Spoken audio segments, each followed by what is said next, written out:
ia juga merupakan alat yang berguna untuk kita memahami bagaimana fenomena sosial dan satu budaya itu muncul melalui kajian sejarah.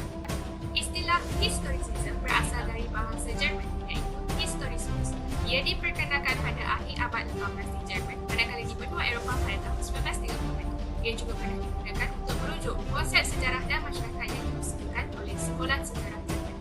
Jadi, untuk merungkai persoalan realiti sebagaimana tertera di tajuk kita, apakah realiti itu sendiri? Jika kita tahu selalunya realiti ini orang cakap hakikat yang berlaku sekarang. Tapi bukan itu saja, sekalian. Realiti ialah sifat bebas dan kewujudan segala sesuatu yang boleh diketahui, sama ada ia boleh diketahui melalui input logik, pemerhatian logikal atau beberapa bentuk pengalaman lain. Sifat realiti adalah bebas kerana realiti tidak bergantung kepada fakta yang terpindah kita untuk terus wujud atau mengekalkan wataknya. Setiap individu mempunyai persepsi sendiri tentang realiti. Implikasinya ialah kerana setiap daripada kita melihat dunia melalui mata kita sendiri. Realiti itu sendiri berubah dari orang ke orang. Realiti tidak berubah untuk menyusahkan diri dengan pandangan kita. Itulah realiti. Realiti adalah fakta. Realiti adalah kebenaran.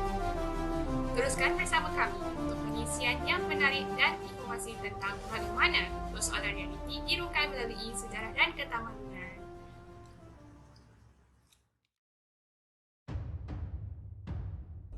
Baiklah, dalam merungkai persoalan realiti dari aspek sejarah dan ketamadunan, sebenarnya kita boleh mengaitkan perkara ini dengan Volksgeist. Volksgeist ataupun lebih dikenali sebagai semangat rakyat merupakan sebuah konsep undang-undang yang merujuk kepada persepsi umum tentang rakyat. Maksudnya, sistem perundangan sesebuah negara itu dipengaruhi oleh budaya serta tradisi sejarah rakyat dan pertumbuhannya terletak kepada penerimaan rakyat.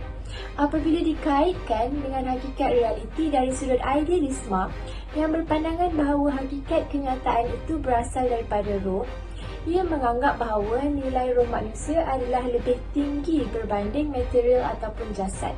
Kemudian, manusia itu lebih memahami diri mereka sendiri berbanding suasana persekitaran mereka. Dan akhir sekali, material merupakan segala sesuatu yang mempunyai ruang. Baiklah, sekarang mari kita lihat siapakah pengasas Volksgeist.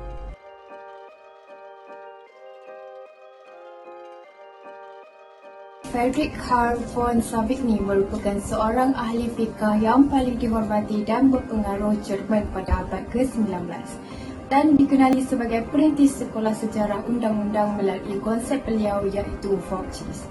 Beliau menekankan kepentingan kesinambungan sejarah dan percaya bahawa masyarakat tidak akan dapat mewariskan sesuatu kepada generasinya jika mereka tidak pernah mempelajari sejarah nenek moyang mereka. Savigny berpendapat bahawa evolusi undang-undang hanya boleh dicipta berdasarkan pertimbangan masa lalu bagi mengelakkan kekeliruan kepada masyarakat.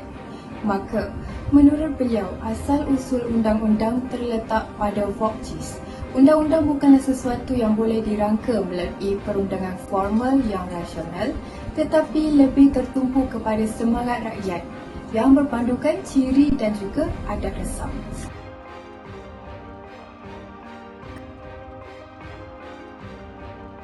Savigny dipercayai pernah menentang idea perundangan Perancis pada abad ke-18 yang menyatakan bahawa undang-undang boleh dikenakan sewenang-wenangnya ke atas sesebuah negara tanpa mengira keadaan tamadun dan sejarahnya.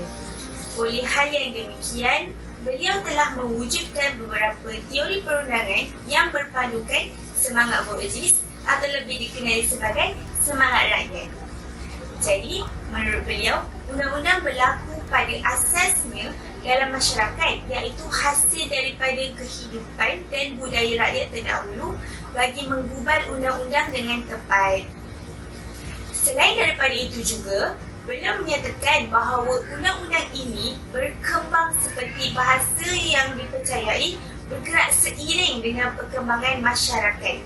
Sejarah adalah bukti bahawa undang-undang ini dibangunkan mengikut adat yang sedia ada dalam masyarakat terdahulu. Tambahan pula, Savigny berpendapat bahawa undang-undang ini kemudiannya berkembang melalui proses masyarakat yang teratur dan berterusan mengikut adat resam sesuatu masyarakat tersebut. maka perlu ada penghayatan yang mendalam terhadap semangat rakyat bagi merangka suatu perundangan. Sebab ini juga dikatakan tidak menentang sistem undang-undang baru, tetapi menganggap bahawa undang-undang negara harus mencerminkan semangat Vogts. Oleh itu, menurut beliau, kualifikasi undang-undang ataupun kegiatan pengumpulan dan penyusunan undang-undang sehingga menjadi satu sistem itu bakal memberikan kesan buruk kepada masyarakat. Justru itu, suatu kandungan undang-undang itu hendaklah dirangka melalui penyelidikan sejarah yang mendalam terhadap masyarakat tersebut. Barulah dikatakan suatu undang-undang dapat dirangka ataupun digubal. Untuk pengetahuan anda semua, pada awalnya, undang-undang berkembang secara semula jadi yang berpandukan adat resam dan juga tradisi masyarakat tersebut. Jadi, perkara inilah yang dikatakan undang-undang digubal berdasarkan kehendak bersama rakyat ataupun dikenali sebagai Vogts. Kemudiannya, selepas masyarakat mencapai tahap sesuatu tamadun, undang-undang seterusnya dibangunkan oleh fuqaha, iaitu ahli-ahli fiqh yang juga memerlukan peguam serta hakim untuk mentafsir undang-undang bagi pihak rakyat. Hal ini dikatakan berterusan sehingga zaman kini.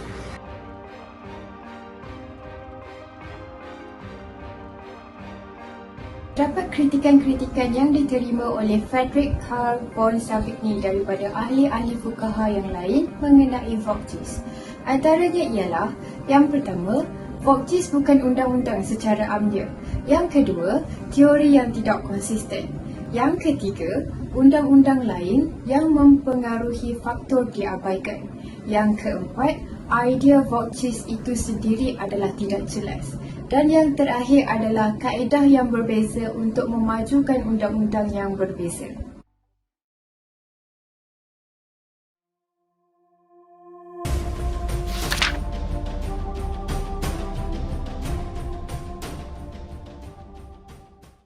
Baiklah, tadi kita sudah mengkaji semangat rakyat.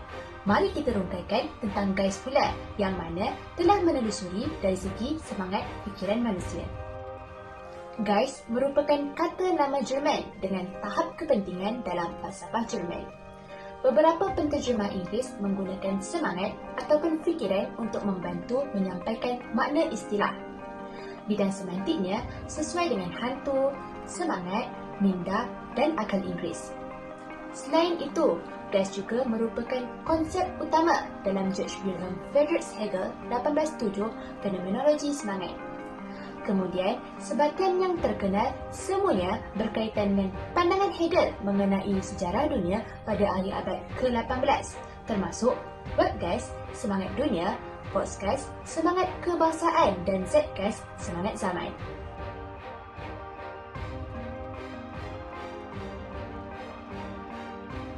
Mari kita kenali pula ahli falsafah yang telah menyumbang beberapa pemikiran falsafah. Ernst Strauss melalui semangat dunia moden. Ernst Peter Wilhelm Strauss ialah seorang ahli teologi Protestan liberal Jerman, penulis falsafah agama dan falsafah sejarah, ahli politik liberal klasik dan ahli sekolah sejarah agama. Karya beliau adalah sintesis beberapa helai menggunakan Albert Rills, konsep sosiologi Max Weber dan sekolah neo-Kantianisme Baden.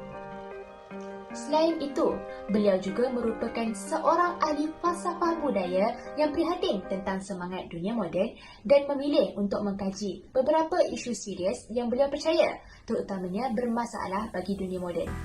Ia meliputi kepercayaan beliau tentang semangat dunia moden, isu-isu seperti hubungan antara gereja dan negara, peranan undang-undang semula jadi, masalah historisisme dan pesimisme, dan pemerhatiannya tentang politik dalam peperangan dan revolusi. Strauss mempunyai pengaruh yang besar terhadap ahli teologi yang lebih muda pada zamannya, terutamanya melalui desakan beliau bahawa gereja mesti secara drastik memikirkan semula sikapnya terhadap tuntutan absolut yang dibuat untuk kebenaran doktrinnya. Selain itu, pemikiran Strauss tidak pernah abstrak semata-mata, tetapi sentiasa berdasarkan pengetahuan yang luas tentang data sejarah dan fakta. Dalam Protestantisme, beliau membuat sumbangan penting kepada kajian tentang asal-usul Lutheranisme dan Calvinisme, etika sosial dan kesan sosial mereka yang berbeza.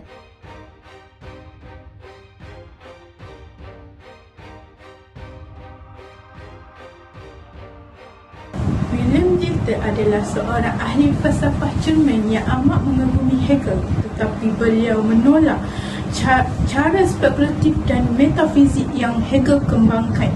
Beliau juga menolak sebarang percubaan untuk menggunakan sejarah sebagai asas perspektif metafizik yang melihat sejarah mengandungi dua semacam tak kira sama ada ia terdiri dengan kehendak presiden. Beliau terkenal kerana dapat membezakan sains mula jadi dengan sains manusia. Beliau mentakrifkan sains manusia secara meluas merangkumi kedua-duanya, kemanusiaan dan sains sosial. Beliau mendapati tugas utama sains semula jadi adalah untuk mendapatkan penjelasan sebab akibat berasaskan undang-undang. Manakala tugas utama sains manusia adalah menyediakan pemahaman tentang struktur organisasi dan kuasa dinamik kehidupan manusia dan sejarah. Matlamat Dilthey adalah untuk mengembangkan kritik of purism berorientasikan alas menjadi kritik of historical yang juga memberi keadilan kepada dimensi sosial dan budaya pengalaman manusia.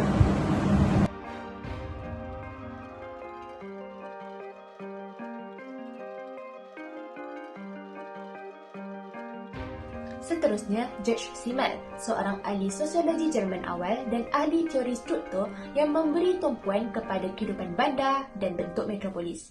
Beliau terkenal kerana mencipta teori-teori sosial yang memupuk pendekatan kepada kajian masyarakat yang bercanggah dengan metodologi saintifik yang diterima ketika itu yang digunakan untuk mengkaji dunia secara semula jadi. Simmel diajar secara meluas bersama Max Weber, kontemporarinya, serta Marx dan Durkheim dalam kursus mengenai teori sosial klasik. Simmel juga menekankan kepentingan pergerakan antara objektiviti dan subjektiviti. Penulisan Simmel yang popular menjadikannya terkenal dan dihormati di seluruh Eropah dan di Amerika Syarikat. Ironisnya, badan kerja Simmel yang paling hebat dijauhi oleh anggota akademik konservatif yang enggan mengakui pencapaiannya dengan janji akademik formal. Yang memburukkan lagi kekecewaan Simmel adalah kesan mengerikan dari meningkatnya antisemitisme yang dihadapinya sebagai seorang Yahudi. Selain itu, karya Simmel meletakkan dasar untuk pengembangan pendekatan strukturalis untuk mempelajari masyarakat dan pengembangan disiplin sosiologi secara umum.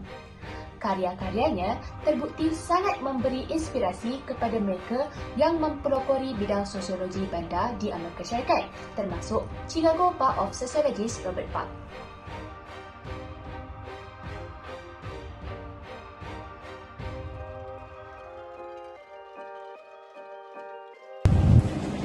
Max Weber ialah seorang ahli ekonomi politik dan ahli sosiologi Jerman. Beliau dianggap salah seorang pengasas kajian moden anti-positif sosiologi dan pentadbiran awam. Kebanyakan karya-karya utama beliau berkaitan dengan sosiologi agama dan kerajaan. Karya beliau yang paling terkenal ialah The Post-State Ethic and the Spirit of Capitalism. Di dalam karya ini, beliau berpendapat bahawa etika dan idea purita mempengaruhi perkembangan kapitalisme. Semangat kapitalisme tidak merujuk kepada semangat dalam pengertian metafizik, tetapi lebih kepada satu set nilai, semangat kerja keras dan kemajuan. Beliau menyadari tentang perkara dalam menyumbang dalam kapitalisme moden. Beliau menjawab kritikan-kritikan ini dengan berhujah bahawa sebelum kapitalisme, perusahaan kapitalis dan pengumpulan kekayaan sentiasa dibelenggu oleh pemusuhan pasif atau aktif dari tantanan agama yang berleluasa. Oleh itu, beliau menyatakan bahawa dunia moden tidak mempunyai Tuhan kerana kita telah mengusir mereka, dan beliau takut kehilangan cita-cita agama dan komitmen telah membahayakan masyarakat manusia, menyebabkan ia menjadi penjara di mana manusia akan terperangkap dalam kewujudan tanpa jiwa.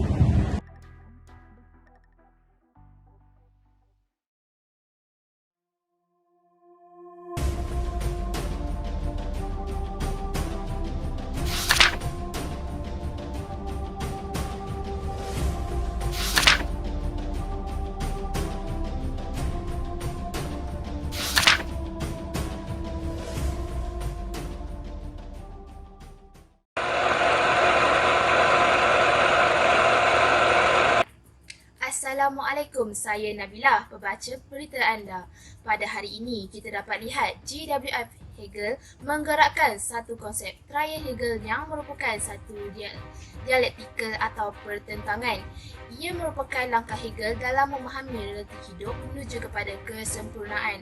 Pertentangan yang berlaku adalah berasaskan logik yang mewujudkan idea baharu yang akan menggugat serta bertentang dengan idea yang lama. Logik yang wujud adalah kerana adanya dorongan lain, iaitu keinginan yang seterusnya melahirkan suatu idea yang bersifat ta'akul. Apa yang berlaku dalam pertentangan ini akan memberi gambaran tentang realiti yang sebenar berlaku. Beliau berkata, sejarah dunia tidak bukan adalah kemajuan kesedaran kebebasan. Hegel melihat bahawa perubahan sistem masyarakat dan tamadun adalah lebih normal dan menjadi kebiasaan berbanding dengan satu tamadun hanya kekal istiqamah tanpa perubahan. Hal ini kerana perubahan yang berlaku adalah asas kepada kemajuan sejarah. Beliau kemudiannya menggelarkan sebagai spirit yang menurutnya wujud perkara asasi yang kekal dalam perjalanan perubahan setiap tamadun ini. Spirit ini sentiasa mempunyai konflik dalaman yang akhirnya membawa kepada perubahan tamadun dan menghasilkan sintesis dalam bentuk sistem kemasyarakatan yang baharu.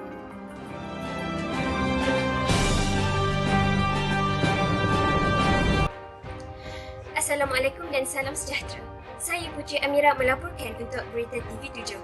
Perubahan peradaban yang berlaku seperti dijajah tamadun lain atau berlakunya revolusi sosial pada sesuatu zaman menyebabkan sistem masyarakat juga berubah. Perubahan yang berlaku disebabkan oleh percanggahan yang mana menunjukkan kelemahan nyata dalam sistem tersebut yang akhirnya tumbang atau berubah secara sosial dan mewujudkan sistem yang baharu. Seterusnya, spirit yang pernah diperkenalkan oleh Hegel inilah yang menjadi pendorong kepada kemajuan sesuatu tamadun sehingga membentuk masyarakat moden kita pada hari ini. Spirit sentiasa berperang dengan dirinya sendiri. Itulah yang pernah dikatakan oleh Hegel. Peperangan ini masih berpunca dari konflik idea dalam sistem masyarakat itu sendiri. Ini boleh dilihat dalam kes Revolusi Perancis tahun 1789 apabila sistem monarki digantikan dengan sistem republik. Apabila berkata mengenai revolusi, percanggahan fundamental yang wujud dalam idea monarki Perancis atau mana-mana monarki berkuasa mutlak dalam dunia ini adalah ketidakiktirafannya pada hak-hak ahli masyarakat tersebut. Dalam konteks negara moden, pengiktirafan ini dinyatakan dalam bentuk hak-hak seorang rakyat yang jelas dalam perlembagaan. Apabila berlakunya revolusi, spirit yang berkonflik tadi akhirnya membebaskan diri dan memanifestasikan dirinya dalam sistem sosial yang baharu. Ini jelas kelihatan dengan bibit-bibit kemunculan demokrasi perlembagaan pada 1789 sebagai spirit yang menjadi sintesis yang kemudiannya disebarkan ke ceruk Eropah oleh Maharaja Napoleon.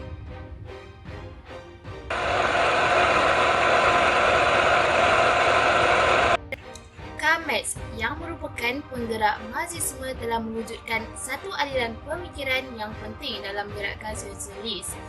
Ideologi atau fahaman seseorang itu dibentuk oleh keadaan persekitaran yang berhubung rapat dengan kehidupannya, pergolakan zaman yang dialaminya, pengalaman hidup yang dilaluinya dan juga pemikiran pada zaman itu yang terdedah kepadanya. Begitu juga dengan Karl Marx dan idea-ideanya bukannya sesuatu yang tertimbul secara tiba-tiba dan tanpa sebab.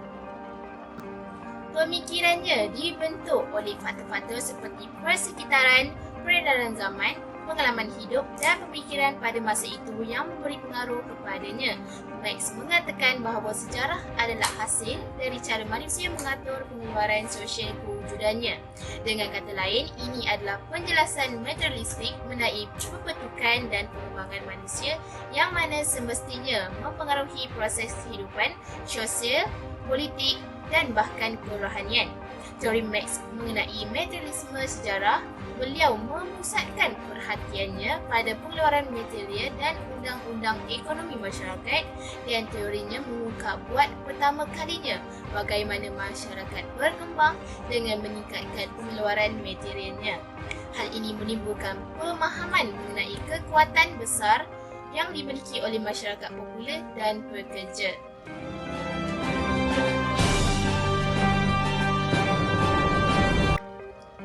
Bertemu kita lagi dalam berita TV7. Dua fenomena revolusi zaman Comex telah membawa kepada kebangkitan massa yang hebat pada masa kini seperti hak kebebasan akhbar, hak sama rata dan pemerintahan rakyat pada masa kini dapat dilihat adalah disebabkan berlakunya tuntutan demokrasi yang menggantikan pemerintahan autokratik berikutan revolusi demokratik yang berlaku pada zaman Comex. Selain itu, revolusi industri yang hebat berlaku di Eropah telah menyaksikan mesin menggantikan tenaga manusia dalam pengeluaran kilang, menyebabkan produktiviti, produk lebihan ekonomi dan kekayaan masyarakat bertambah secara mendadak sehingga ke tahap yang belum pernah dicapai oleh mana-mana masyarakat sebelum ini. Kita lihat tafsiran mengenai bidang ekonomi yang telah dibuat oleh Comex sangat penting kerana mereka berusaha untuk menjelaskan proses sejarah dan terkini dari idea dan konsep mereka, baik dalam bidang politik dan di bidang ekonomi. Seperti nilai perkhidmatan atau produk yang ditentukan oleh jam kerja yang diperlukan untuk menghasilkannya. Kita juga dapat menyaksikan teori nilai lebihan juga menonjol seperti yang dikemukakan bahawa nilai yang dibayar untuk suatu produk tidak sesuai dengan usaha yang dibayar kepada pekerja yang menghasilkannya, meningkatkan kekayaan kapitalis dan mengeksploitasi kelas pekerja yang anda dibayar hanya apa yang diperlukan untuk anda bertahan. Sebagai penutup, kita dapat lihat pelbagai teori dan kajian yang telah dihuraikan oleh ahli-ahli kumpulan saya. Jadi, sampai di sini saja persoalan realiti yang telah dirungkaikan melalui pelbagai kajian sejarah dan ketamadunan. Saya ingin mengucapkan terima kasih kepada ahli kumpulan saya kerana telah memberi kerjasama untuk menjayakan rancangan ini. Sekian sahaja daripada saya, Syaira, pengacara anda pada hari ini. Wabillahi taufiq wal hidayah. Assalamualaikum dan jumpa lagi.